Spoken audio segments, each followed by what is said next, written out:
इस्लाम में क्या लिखा है ये आप तय करेंगे या मैं तय करूंगा? सर इससे हम मजहब में दखलंदाजी कर रहे हैं। मुल्क की साख को नुकसान पहुंचेगा। जो मुल्क में माइनॉरिटीज के साथ, उनके हुकूक के साथ, उनके रिलीजन फ्रीडम के साथ जो खिलवाड़ किया जा रहा है उससे रूह कांप जाती है। कहीं ऐसा ना हो कि जनता इन हुकूक के लिए, कॉन्स्टिट्यूशन को बचाने के लिए दोबारा सड़कों पर आ जाएगी।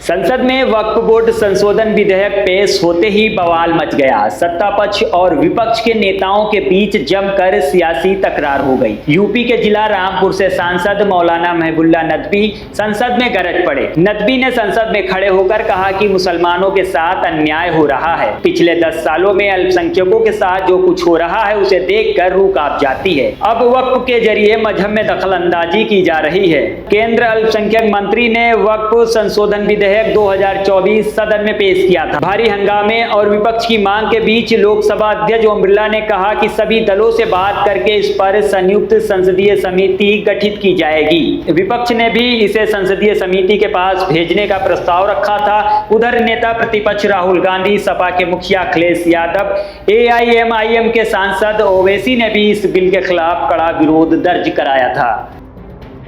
बिस्मिल्लाहिर्रहमानिर्रहीम। जनाब सदर, मैं आपकी तवज्जो इस तरफ चाहता हूं आपके माध्यम से कि मैं वाहिद आदमी हूं इस सदन में जिसमें 1 मैन कमेटी आपके द्वारा बनाई गई सरकार के, और मैं उसमें पेश हुआ 123 प्रॉपर्टी में। जस्टिस आर्यन ने जो रिपोर्ट पेश की, आज तक वक्फ बोर्ड को नहीं बताया गया, चूंकि वो आपकी मंशा के खिलाफ थी और गवर्नमेंट की मंशा के मुताबिक नहीं थी। 123 प्रॉपर्टी में जब मंशा के खिलाफ हमारे नहीं आई, मंशा के मुताबिक नहीं आई, तो हमने 2 मैन कमेटी बनाई और 2 मैन कमेटी ने भी कोई रिपोर्ट वक्फ बोर्ड को नहीं दी। जबकि वक्फ एक्ट जो है 1995 जो है वो पार्लियामेंट से पास शुदा है कि हम पार्लियामेंट के जो एहतराम है उसका नहीं कर रहे, उसके हुकूक का। इसी तरह से सर सूबाई हुकूमतों को इख्तियार दिया गया। सर हिंदू एंडोमेंट में जो कर्नाटका और तमिलनाडु में है वहां कोई मुस्लिम नहीं हो सकता, और 26 में आर्टिकल 26 का वायोलेशन है। 4 धाम में ये लिखा हुआ वाज़े तौर पर कि सिर्फ हिंदू होगा। बिहार उड़ीसा में भी यही लिखा हुआ है। पंजाब हरियाणा में गुरुद्वारा प्रबंधक कमेटी में सिर्फ सिख होगा ओनली, और ये उनका अधिकार है जिसको माना गया है। लेकिन मुस्लिम के साथ में यह अन्याय क्यों है? और सुन लीजिए सर मैं आपकी तवज्जो की चाहता हूं, दुनिया का सबसे पहला वक्फ खाने काबा मक्के में है। क्या हम उसके ऊपर भी सवाल उठाएंगे कि वहां पर भी हमारा कोई हिंदू भाई हो? हम अपने वकार को, अपनी इज्जत को, अपने मुल्क की, अपने शान को, अपने संविधान को खुद अपने पैरों तले रौंद रहे हैं। और वक्फ एक मुसलमानों का मजहबी अमल है, एक मजहबी फरीजा है। इससे उनको महरूम कॉन्स्टिट्यूशन के जरिए से भी कोई ताकत नहीं कर सकती। सर ये हम बहुत बड़ी गलती करने जा रहे हैं जिसका खुमियाजा हमें अभी नहीं सदियों तक हम भुगतते रहेंगे, क्योंकि हम खुद अपने कॉन्स्टिट्यूशन को, संविधान को, उसकी पामाली कर रहे हैं। अगर हमें इस सिलसिले में मैंने सर पूरा मैंने उसको मध्यम से पढ़ा है और मैंने पूरी 40 तरामीम जो उसमें गलत है उसको लिखकर जो है वो मैं लेकर आया हूँ।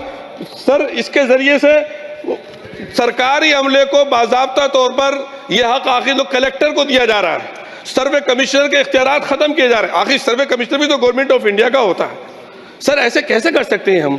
और फिर सर उसमें मेरे मजहब के मुतालिक चीजें हैं तो वो कैसे कोई दूसरा तय करेगा? क्या कुरान में क्या लिखा है, फिक़ा में क्या लिखा है, इस्लाम में क्या लिखा है, ये आप तय करेंगे या मैं तय करूंगा? सर इससे हम मजहब में दखलंदाजी कर रहे हैं, इंटरफेरेंस ऑफ द रिलीजन कर रहे हैं। सर इस तरह के कवानीन से मुल्क की साख को नुकसान पहुंचेगा। कॉन्स्टिट्यूशन की स्पिरिट हम खत्म कर देंगे, और अगर ये होगा तो कोई भी अकलियत, कोई भी माइनॉरिटी अपने आप को हिंदुस्तान में सेफ नहीं करेगी। पिछले दिनों सिखों के साथ भी ये हुआ, और कुछ ईसाई भाइयों के साथ भी इस तरह के वाकयात हुए हैं, जिसकी वजह से सब लोग अपने आप को असहाय महसूस कर रहे हैं। 10 साल से जो मुल्क में माइनॉरिटीज के साथ, उनके हुकूक के साथ, उनके रिलीजन फ्रीडम के साथ जो खिलवाड़ किया जा रहा है उससे रूह कांप जाती है। और दिल ऐसा महसूस होता है कहीं ऐसा ना हो कि जनता इन हुकूक के लिए, कॉन्स्टिट्यूशन को बचाने के लिए दोबारा सड़कों पर आ जाएगी। ओके